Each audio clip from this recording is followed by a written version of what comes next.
Mayong adlaw, gikumpirma sa Police Regional Office 9 nga doon na sila'y nakailap ng mga CCTV footage nga makatabang sa pagpatay sa Station Commander sa Philippine Coast Guard Ipil Substation nga si Lieutenant Junior Grade Glenic Itang.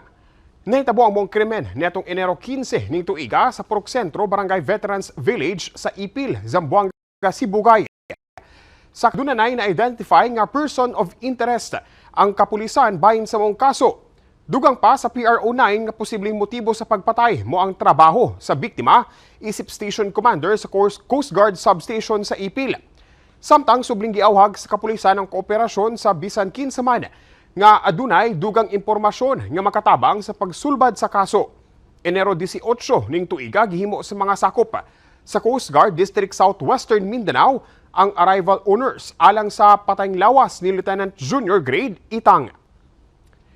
Malampuson nga naluwas ang 12 ka pasahero human nga naunlod ang gisakyan nilang bangka sa dagat nitong Enero 19 ning tuiga samtang nagabiyahe gikan sa Simunol padulong sa Bonggao, Tawi-Tawi.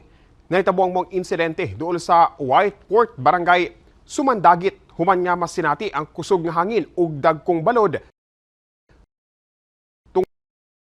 sa tulod ang nahinudan sa gilayon nga girescue ang tanang pasahero gidala sa ospital alang sa medikal nga atensyon.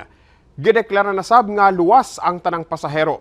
Subay niini gipahinumduman ang publiko ilabi na mga gabiyahing sakyan ng pandagat sa lugar nga mutuman sa weather advisories kung masinati ang diling maayong kahimtang sa panahon.